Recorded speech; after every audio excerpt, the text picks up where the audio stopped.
Olá, boa noite. O ND de hoje fala mais uma vez de política. A gente conversa com o pré-candidato a deputado estadual, Fábio Nunes, mais conhecido como professor Fabião, pré-candidato a deputado estadual pelo PSB. Boa noite, Fabião, bem-vindo. Uma honra estar aqui de volta com você. A gente já se conhece há tanto tempo que me sinto bem à vontade com você, com os nossos telespectadores que estão nos prestigiando.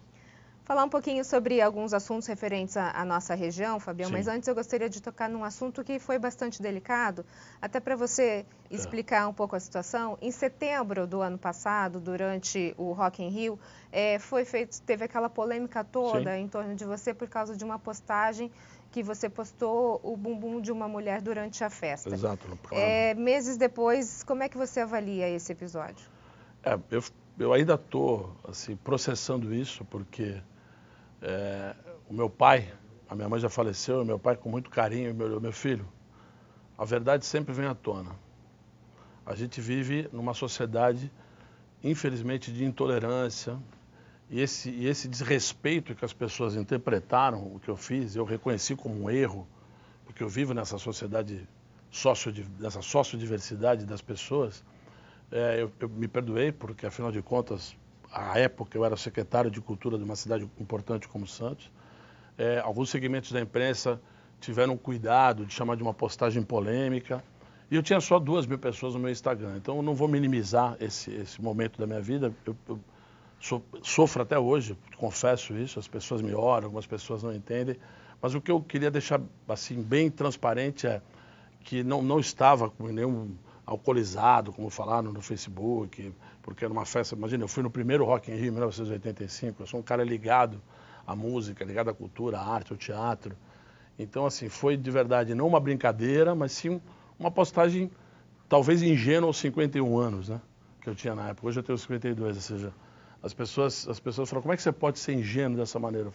Eu falo de coração aberto, e se isso for de verdade motivo para que as pessoas não votem em mim, ou me odeiem, ou não me respeitem, eu respeito essas pessoas que não me perdoam, digamos assim. Então, você assim, se arrepende desse fato? Sem dúvida, ou seja, a palavra arrependimento parece que eu fiz isso deliberado e estou pedindo perdão. Eu pedi perdão por respeitar essa diversidade, por toda a minha história, 33 anos de magistério, nunca tive nenhum episódio de considerado como de assédio moral, assédio sexual.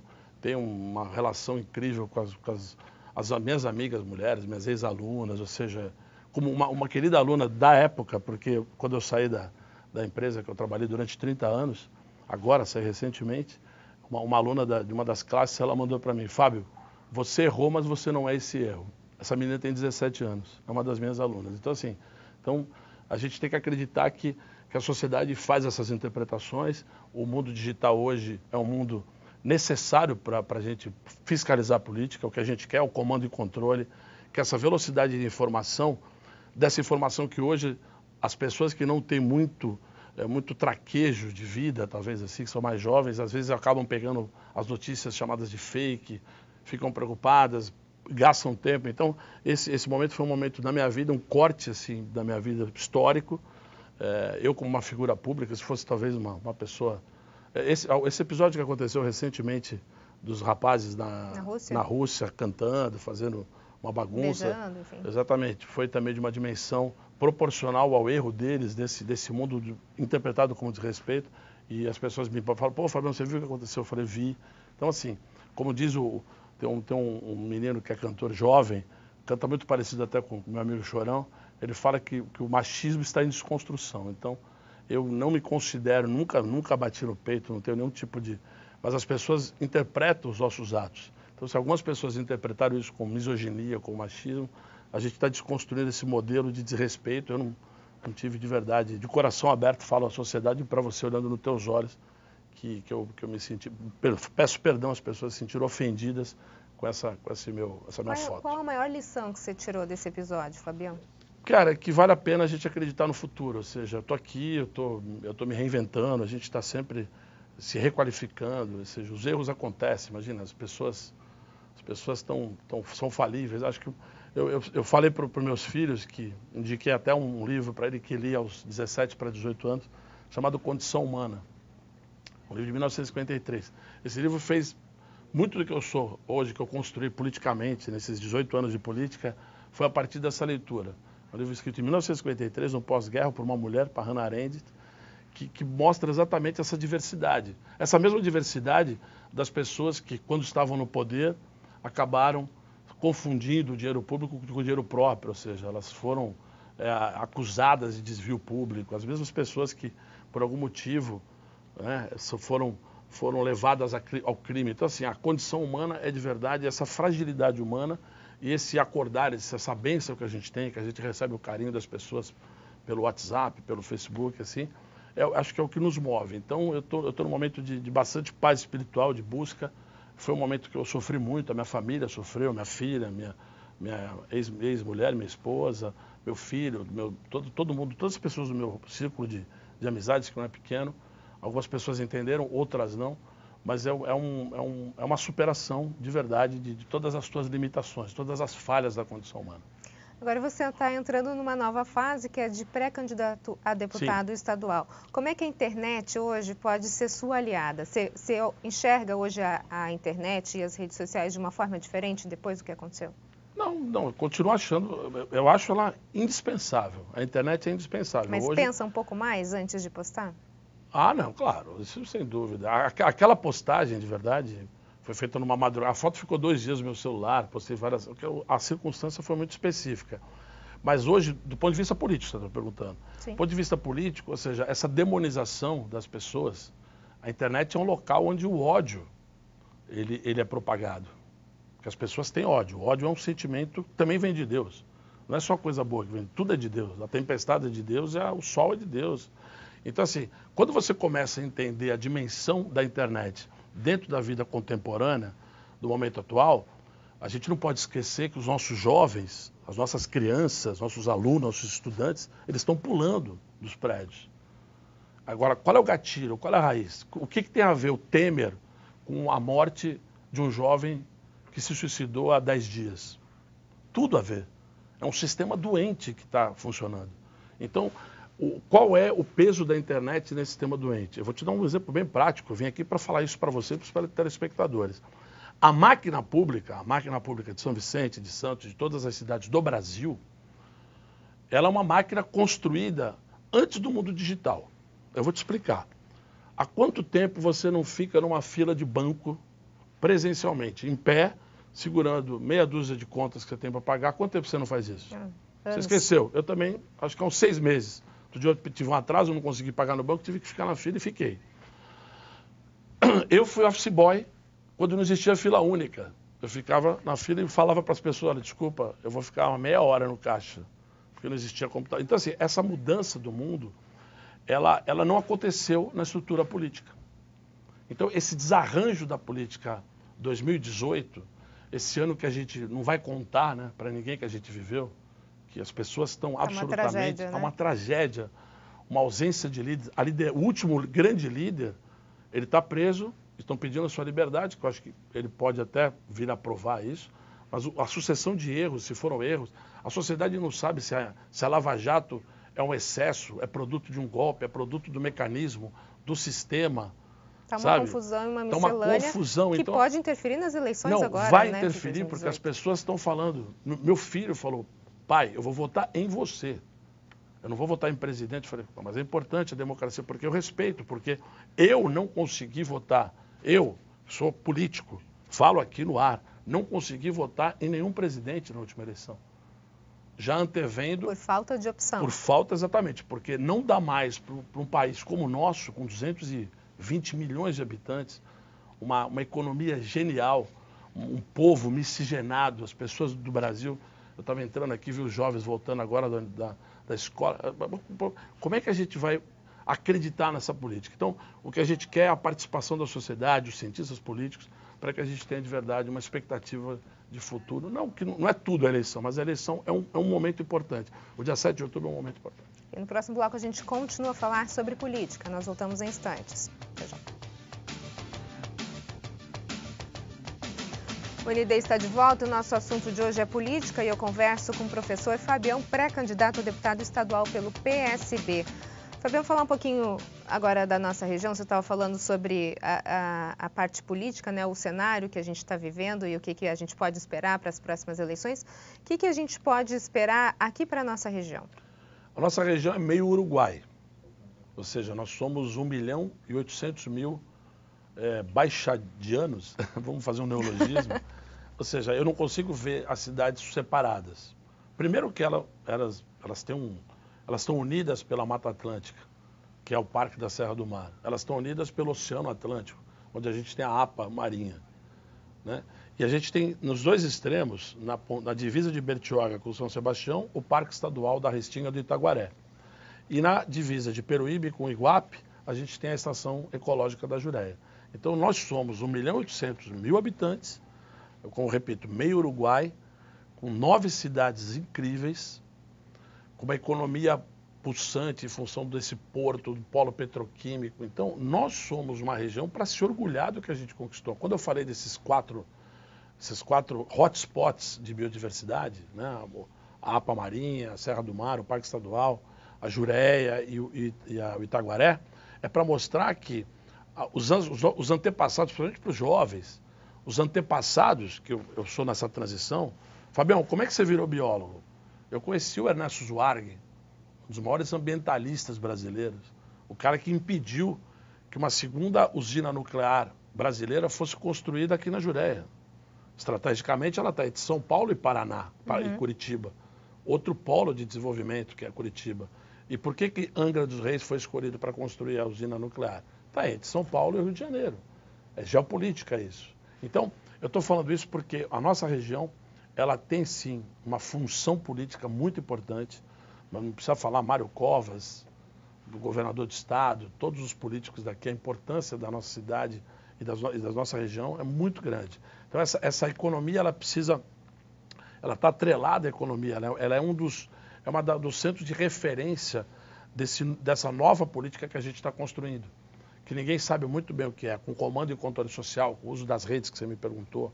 Eu acho esse acesso hoje, a gente já tem um portal da transparência, as pessoas sabem o salário certinho do presidente, quanto do governador, quem são os nomeados, quem são os assessores parlamentares, os deputados, ou seja, essa vida palaciana que ainda existe, que vem, aquilo que eu te falei no primeiro bloco, ou seja, ela não cabe mais. Hoje, para você ter o Estado democrático de direito, você não precisa dessa estrutura mais doente, contaminada. Você pode enxugar o custo da democracia. Imagina, eu vou te dar um exemplo bem prático, cabe para todas as cidades. Cada Câmara Municipal do Brasil, são 5.600 e pouco, quase 5.700, eles usam 6% do orçamento da cidade. Cada Câmara. Para a manutenção do Legislativo Municipal, da Câmara de Vereadores. Okay. Em cidades como Santos, nós estamos falando em torno de, só fazer uma conta, 6 vezes 2 bilhões, dá quase 120 bilhões de reais, 120 milhões de reais. Então, assim, o custo dessa democracia, ela tem que ser subvertido, porque se eu somar o orçamento da Secretaria de Cultura, de Esportes, de Cidadania, só essa, cultura, não dá 6%. Uhum. Então, ou seja, eu creio que hoje, com o advento da internet, a gente está construindo um sistema diferente de gestão pública. Você acha que é possível mudar todo esse sistema que a gente vive? Não é possível, é necessário. Então, qual é o momento? Todas as ONGs, as entidades classistas que estão agora, nesse momento, acompanhando quem elas vão apoiar, com quem elas vão se comprometer politicamente, o que eu quero que aconteça é que a sociedade civil organizada, todo mundo, todas as várias instituições, não do primeiro setor, do segundo setor, do setor empresarial, do terceiro setor, que são as ONGs, as associações, os Rotary, Clube de Servir, né? Eles se aproximem dos políticos e protocolem. A gente quer que isso aconteça. Essa é a nossa bandeira de luta. Garantir os direitos da criança e do adolescente. Sim, o senhor se compromete, candidato? Sim, eu me comprometo. O pessoal da sustentabilidade. O senhor se compromete a fazer um protocolo de sustentabilidade para na sua gestão. Então, assim, esses protocolos, essas assinaturas, são compromisso ético dos candidatos, dos vários candidatos que a gente vai ter na região, para que eles tenham propostas de giro econômico. Hoje, como é você pode desonerar uma cadeia? A gente está estudando, eu estou estudando já com o governador Márcio França, uma desoneração de ICMS da cadeia da reciclagem. Fábio, isso vai ajudar muito. Por quê? A gente quer o banimento do plástico. Isso é uma vontade do movimento ambientalista mundial. É o Break Free Plastic. Essa nova política que você está propondo, Sim. Fabião, ela é o ideal e é o que todo mundo sonha. Mas é o que a gente persegue. Mas né? hoje, o sistema que a gente vive, ele Sim. impossibilita isso. Né? Você mesmo participa, Sim, participa antes, foi secretário de Cultura, foi candidato a prefeito de Santos. Exato. Então, a minha plataforma está pública. Você sabe que é. existe aquela troca de favores, né? E existe aquelas facilitações que acontecem no meio político e que acaba onerando tudo. Sem dúvida. Então, assim, é possível fazer com que esse sonho dessa política, que é o que todo o povo espera, aconteça? Foi importantíssima a tua pergunta pelo seguinte. Olha que interessante. Essa crise que começou em 2016 e se acentuou em 2018, que a gente está vivendo, institucional, econômica no Brasil e no mundo também, vários países em crise por causa de guerras, por motivos, alguns semelhantes ao Brasil. Nós temos uma guerra, nós temos um genocídio de crianças com balas por uma intervenção federal, que, na minha opinião, equivocada, ou seja, não é aquilo que a gente precisa. Não é isso. As forças, as corporações policiais, a presença da polícia na sociedade é muito importante. A gente tem um monte de exemplos geniais de participação, porque dentro da condição humana, do outro lado do policial, o vetor é a marginalidade, ou seja, é o crime organizado, é o narcotráfico. Então, assim, essa sociedade que tem essa maleabilidade, né, esse frame, essa maleabilidade, ela precisa fazer encaminhamentos, porque a gente precisa garantir para as pessoas a seguridade social, a segurança de ir e vir. Então, esse novo modelo que está sendo construído, que a gente pressupõe... E aí, por que eu gostei do gancho que você fez? Hoje, os campeões de visualizações na internet, eu vou citar 4 que me vieram à cabeça agora. Leandro Carnal. Hoje os jovens sabem quem é o Leandro Carnal, filósofo brasileiro. Mário Sérgio Cortella. Eu sou sósia dele, barbudão querido, uma inteligência, um estudioso, um querido homem humanista.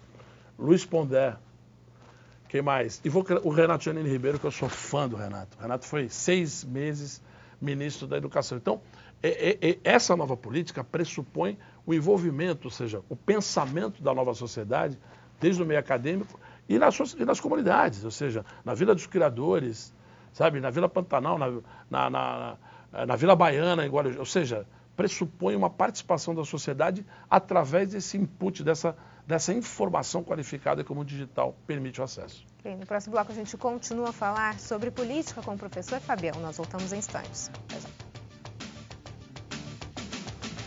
O ND está de volta e o nosso assunto de hoje é política e a gente conversa com o professor Fabião, pré-candidato a deputado estadual pelo PSB. Fabião, fala um pouquinho sobre política, já que você já tem experiência nessa área. Você concorreu à prefeitura em 2012, né, contra o atual prefeito Paulo Alexandre e depois acabou virando secretário de Cultura da gestão dele, a última gestão na primeira, alguns anos atrás, né? Como é que funciona? Depois de 2 anos, né? Depois de 2 anos. E saiu Raul Cristiano e entrou ficou 2 você, anos, né? Raul, exato. Como é que funciona essa política? A gente vê uma hora você é oposição, depois você está junto como aliado. Excelente pergunta. Você usou uma palavra que as pessoas enxergam assim, você falou contra. Nenhum candidato é contra o futuro gestor que a democracia vai escolher. Então, como é que fala? Eu estou tentando lembrar, o Nelson Rodrigues foi candidato, o Jama, que foi candidato. Ele não é contra, ou seja, são pessoas que têm propostas diferentes. Então, por que vão fazer esse gancho? O Paulo, que é do PSDB, o Paulo Alexandre Barbosa, e eu, que sou do PSB, são 2 partidos que têm o S, um é da social-democracia, outro é do socialismo. A gente não vai entrar em detalhes filosóficos, mas a qualidade de um partido, eu digo qualidade porque, infelizmente, com a retórica da pluralidade de ideias, o Brasil tem hoje partidos chamados cartoriais. O que são os partidos cartoriais? São partidos onde filiam as pessoas, participam do jogo. Então, essa fragilidade desse governo que a gente vê, desses governos que a gente vê, é uma necessidade de composição por uma lei absolutamente obsoleta do ponto de vista da... Esse ter partidos não é mais uma... Existem caciques partidários. Os partidos são donos, tem donos. Então, a gente não pode achar que esse modelo está funcionando e é bom. Então, a primeira coisa, todo mundo sabe disso, as pessoas que acompanham política, é tudo igual. As pessoas colocaram todo mundo no balaio. E aí vou fazer um gancho de justificando.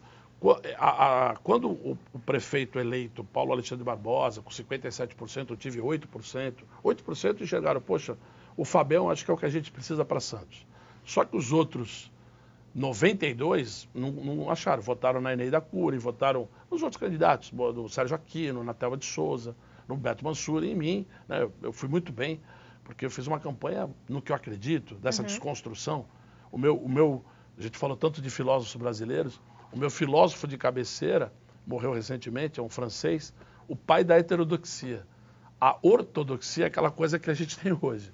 A heterodoxia é mudar o sistema, a mudança, a quebra de paradigmas. Então a gente está no momento do Brasil, não o que a gente viu ontem, que eles acabaram de aprovar um texto para liberar os agrotóxicos que foram banidos, Sim. agrotóxicos internacionais que não são nem fabricados mais, ou seja, o Brasil quer trazer isso de volta em nome de uma maior produção. Então, o agronegócio, ele é hoje crucial para a gente ser a nona hoje economia mundial, nona, 10ª economia, oscilando, mas a gente não pode, a qualquer custo, aumentar a produção e colocar em risco a saúde da sociedade. Hoje, a Fiocruz, o IBAMA, instituições respeitadíssimas do Brasil, são contrárias a essa aprovação. Então, assim, você vê que o Congresso está numa briga, não pelo povo brasileiro, mas sim uma briga econômica, divorciada da realidade do Brasil. Eles estão divorciados. Brasília está isolada, parece um local onde